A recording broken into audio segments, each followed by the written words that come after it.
प्यार से विवाह तक का सफ़र इतना लंबा होगा उन्होंने सोचा न था। दो युवा दिलों ने दाम्पत्य जीवन के सपने सजोने शुरू कर दिए थे, लेकिन इंतजार की घड़ियां बढ़ते ही जा रही थी। मुझे गुमसुम और उदास देखकर माँ ने कहा, क्या बात है रति, तू इस तरह मुंह लटकाए क्यों बैठी है?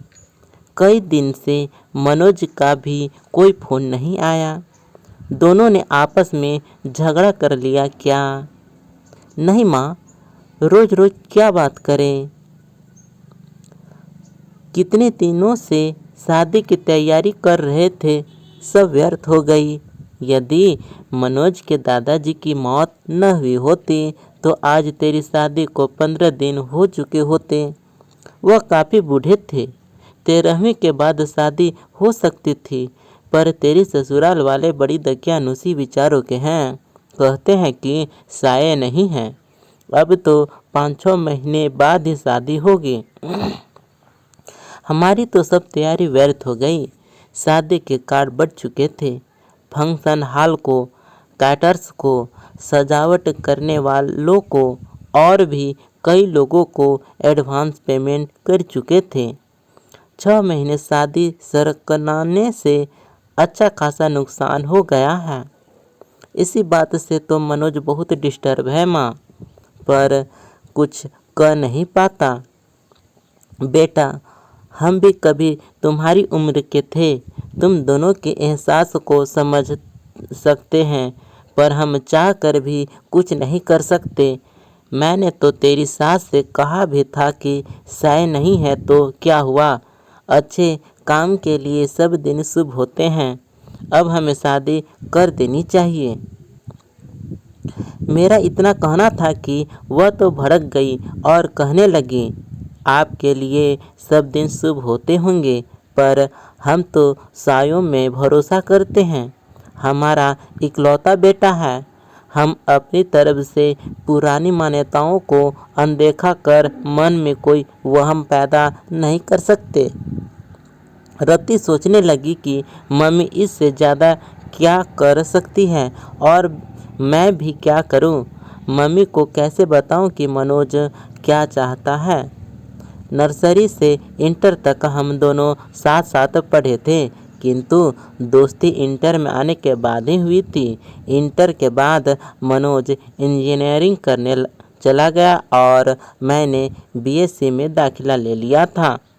कॉलेज अलग होने पर भी हम दोनों छुट्टियों में कुछ समय साथ बिताते थे। बीच में फ़ोन पर बातचीत भी कर लेते थे। कंप्यूटर पर चैट हो जाती थी। एमएससी में आते ही मम्मी पापा ने शादी के लिए लड़का तलाशने की शुरुआत कर दी। मैंने कहा भी कि मम्मी एमएससी के बाद शादी करना, पर उनका कहना था कि तुम अपनी पढ़ाई जारी रखो। शादी कौन सी अभी हुई जा रही है। अच्छा लड़का मिलने में भी समय लगता है। शादी की चर्चा शुरू होते ही मनोज की छवि मेरी आंखों में तार गई थी। यूँ हम दोनों एक अच्छे मित्र थे, पर तब तक शादी करने के वादे हम दोनों ने एक दूसरे से नहीं किए थे।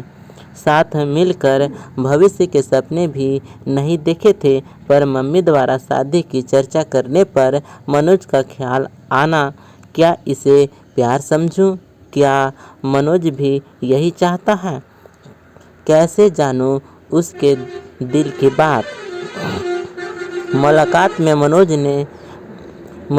मनोज से मम्मी द्वारा शादी की पेशकश के बारे में बताया तो वह बोला, इतनी जल्दी शादी कर लोगी? अभी तो तुम्हें 2 वर्ष एमएससी करने में ही लगेंगे। फिर कुछ सोचते हुए बोला था, सीधे सीधे बताओ, क्या मुझसे शादी करोगी? पर अभी भी मुझे सेटिल होने में कम से कम 2-3 वर्ष लगेंगे। प्रसन्नता की एक लहर तन मन को छू गई थी। सच कहूँ मनोज, जब मम्मी ने शादी की बात की तो एकदम से मुझे तुम याद आ गए थे। क्या यही प्यार है? मैं समझता हूँ यही प्यार है। देखो, जो बात अब तक नहीं कह सका था, तुम्हारी शादी की बात उठते ही मेरे मुंह पर आ गई और मैंने तुम्हें प्रपोज कर डाला। अब जब हम दोनों एक दूसरे से चाहत का इजहार कर ही चुके हैं तो फिर इस विषय में गंभीरता से सोचना होगा। सोचना ही नहीं होगा रति, तुम्हें अपने मम्मी पापा को इस शादी के लिए मनाना भी होगा। क्या तुम्हारे घर वाले मान जाएंगे? देखो, अभी तो मेरा इंजीनियरिंग का अंतिम साल है, मेरी कैट की कोचिंग भी चल रही है, उसकी भी परीक्षा देनी है। वैसे हो सकता है इस साल किसी अच्छी कंपनी में प्लेसमेंट मिल जाए, क्योंकि कॉलेज में बहुत सी कंपनियां आती है और जॉब ऑफ़र करती हैं। अच्छा ऑफ़र मिला तो मैं स्वीकार कर लूँगा और जैसे ही शादी की चर्चा शुरू होगी मैं तुम्हारे बारे में बता दूँगा। प्यार का अंकुर तो हमारे बीच पनप ही चुका था और हमारा यह प्यार अब जीवन साथी बनने के सपने भी देखने लगा था।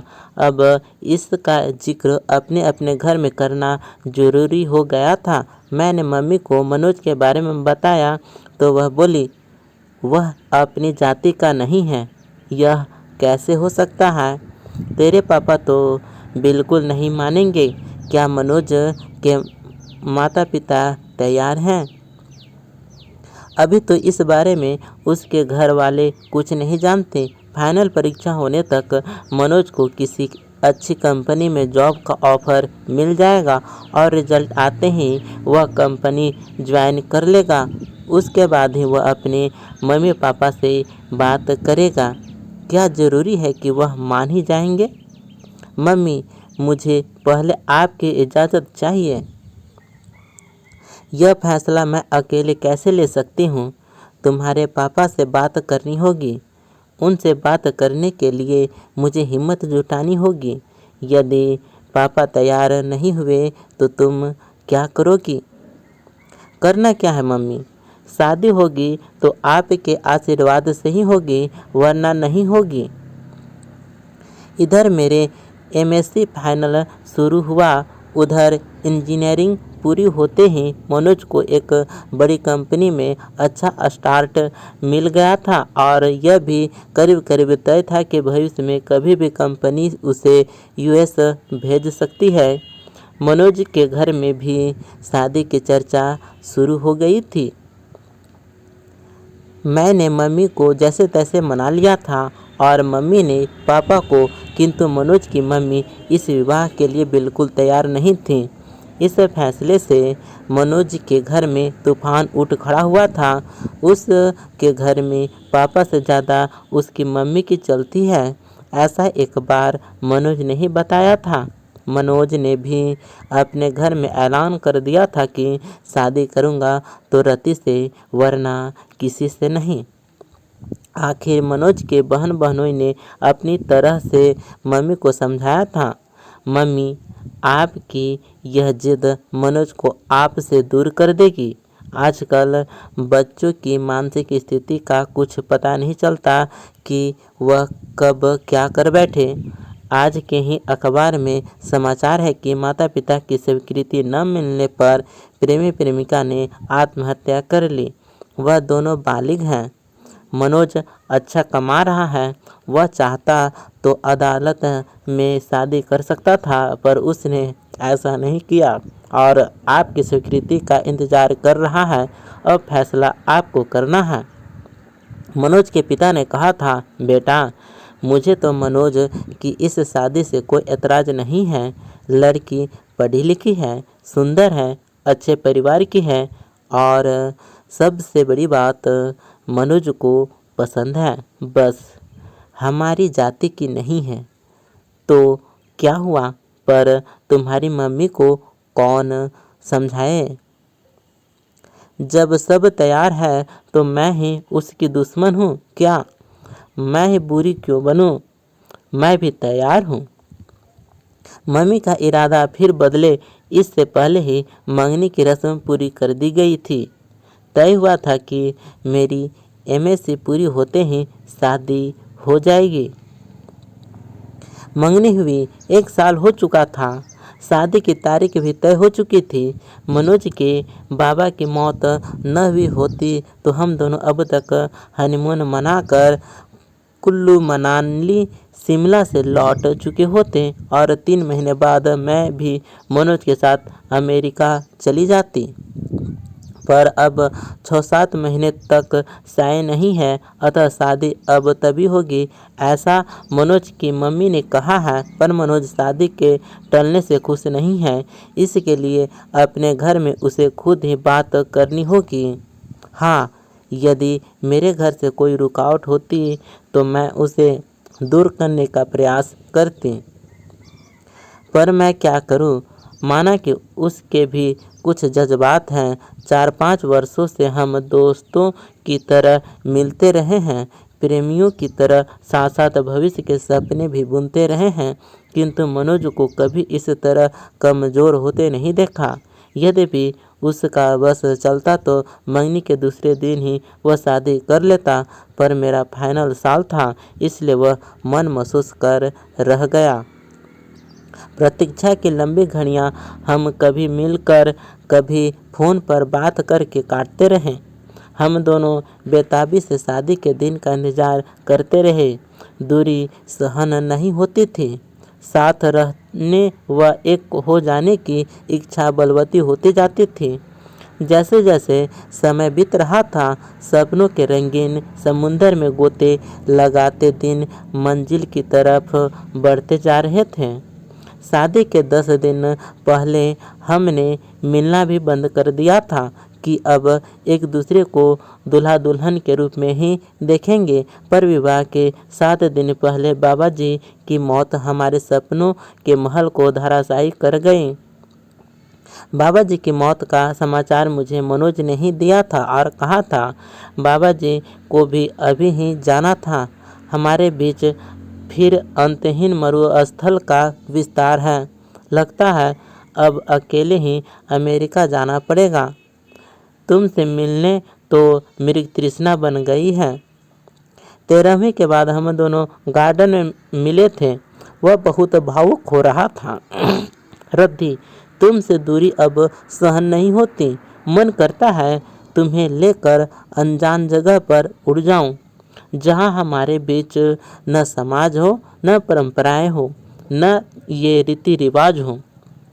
दो प्रेमियों के मिलन में समाज के कायदे कानून की इतनी ऊंची बाड़ खड़ी कर रखी है कि उनकी सब्र की सीमा ही समाप्त हो जाए। चलो रति, हम कहीं भाग चलें। मैं तुम्हारा निकट सानिध्य चाहता हूँ। इतना बड़ा शहर है, चलो किसी होटल में कुछ घंटे साथ बिताते हैं। जो हाल मनोज का था वही मेरा भी था। एक मन कहता था कि अपनी खींची लक्ष्मण रेखा को अब मिटा दे, किंतु दूसरा मन संस्कारों की पिन चुभो देता कि बिना विवाह यह सब ठीक नहीं। वैसे भी एक बार मनोज की इच्छा पूरी कर दी तो यह चाह फिर बार बार सिर उठाएगी। नहीं, यह ठीक नहीं। क्या ठीक नहीं रति? क्या तुमको मुझ पर विश्वास नहीं? पति पत्नी तो हमें बनना ही है। मेरा मन आज जिद पर आया है। मैं भटक सकता हूँ। रति, मुझे संभाल लो। गार्डन के एकांत झुटपुटे में उसने बाहों में भरकर बेतहाशा चूमना शुरू कर दिया था। मैंने भी आज उसे यह छूट दे दी थी ताकि उसका आवेग कुछ शांत हो, किंतु मनोज की गहरी गहरी सांसें और अधिक समा जाने की चाह मुझे भी बहकाए। उससे पूर्व ही मैं उठ खड़ी हुई। अपने को संभालो मनोज, यह भी कोई जगह है बहकने की? मैं भी कोई पत्थर नहीं, इंसान हूँ। कुछ दिन अपने को और संभालो। इतने दिन से अपने को संभाल ही तो रहा हूँ। जो तुम चाह रहे हो वह हमारी समस्या का समाधान तो नहीं है। अस्थायी समाधान के लिए अब हाथ पैर मारने होंगे। चलो, बहुत ज़ोर से भूख लगी है। एक गर्मा गर्म कॉफ़ी के साथ कुछ खिला दो, फिर इस बारे में कुछ मिलकर सोचते हैं। रेस्टोरेंट में बैरे को ऑर्डर देने के बाद मैंने ही बात शुरू की। मनोज, तुम्हें अब एक ही काम करना है, किसी तरह अपने माता पिता को जल्दी शादी के लिए तैयार करना है, जो बहुत मुश्किल नहीं, आखिर वे हमारे शुभचिंतक हैं। तुमने उससे एक बार भी कहा कि शादी इतने दिन के लिए न टालकर अभी कर दे? नहीं, यह तो नहीं कहा। तो अब कह दो। कुछ पुराना छोड़ने और नए को अपनाने में हर एक को कुछ हिचक होती है। अपनी इंटरकास्ट मैरिज के लिए आखिर वह तैयार हो गए ना। तुम देखना, बिना सायों के शादी करने को भी वह जरूर मान जाएंगे। मनोज के चेहरे पर खुशी की एक लहर दौड़ गई थी। तुम ठीक कर रही हो रति, यह बात मेरे ध्यान में क्यों नहीं आई? खाने के बाद तुम्हें घर पर छोड़ देता हूँ। कोर्ट मैरिज की डेट भी तो पास आ गई है, उसे भी आगे नहीं बढ़ाने दूंगा। ठीक है, अब मैरिज वाले दिन कोर्ट में ही मिलेंगे। मेरे आज के व्यवहार से डर गई क्या? इस बीच फ़ोन करने की इजाज़त तो है या वह भी नहीं है? चलो फ़ोन करने की इजाज़त दे देते हैं। रजिस्ट्रार के ऑफिस में मैरिज की फॉर्मेलिटी पूरी होने के बाद हम दोनों अपने परिवार के साथ बाहर आए तो मनोज के जीजा जी ने कहा, मनोज, अब तुम दोनों की शादी पर कानून की मुहर लग गई है। रति अब तुम्हारी हुई। ए जमाए बाबू, ये इंडिया है, वह तो वीज़ा के लिए यह सब करना पड़ा है, वरना इसे हम शादी नहीं मानते। हमारे घर की बहू तो रति विवाह संस्कार के बाद ही बनेगी। मेरी मम्मी ने कहा। वह तो मजाक की बात थी मम्मी, अब आप लोग घर चले, मैं तो इन दोनों से पार्टी लेकर ही आऊँगा। होटल में खाने का ऑर्डर देने के बाद मनोज ने अपने जीजा जी से पूछा, जीजा जी, मम्मी तक हमारी फरियाद अभी पहुंची या नहीं?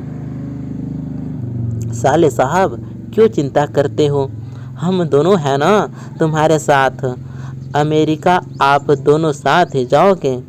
मैंने अभी बात नहीं की है, मैं आपकी इस कोर्ट मैरिज हो जाने का इंतज़ार कर रहा था। आगे मम्मी को मनाने की जिम्मेदारी आपकी बहन ने ली है। इससे भी बात नहीं बनी तो फिर मैं कमान संभालूंगा। हाँ भैया, मैं मम्मी को समझाने की पूरी कोशिश करूंगी। हाँ, तू कोशिश कर ले, न माने तो मेरा नाम लेकर कह देना। आप अब शादी करो या न करो भैया, भाभी को साथ लेकर ही जाएंगे। वाह भैया, आज तुम सचमुच बड़ी हो गए हो। आफ्टर ऑल अब मैं एक पत्नी का पति हो गया हूँ। ओके भैया, अब हम लोग चलेंगे। आप लोगों का क्या प्रोग्राम है? कुछ देर घूम घाम कर पहले रति को उसके घर छोड़ूंगा, फिर अपने घर जाऊंगा। मेरे गले में बाहें डालते हुए मनोज ने शरारत से देखा। हाँ रति, अब क्या कहती हो? तुम्हारे संस्कार मुझे पति मानने को तैयार है या नहीं? आंखें नचाते हुए मैं चहकी। अब तुम 90% मेरे पति हो, यानी 10% की अब भी कमी रह गई है। अभी और इंतज़ार करना पड़ेगा। उस दिन का मुझे अफसोस है मनोज, पर अब मैं तुम्हारी हूँ। तो कहानी इतनी सी थी। कहानी अच्छी लगी तो लाइक ज़रूर करें। मिलते हैं अगले वीडियो में। जय हिंद।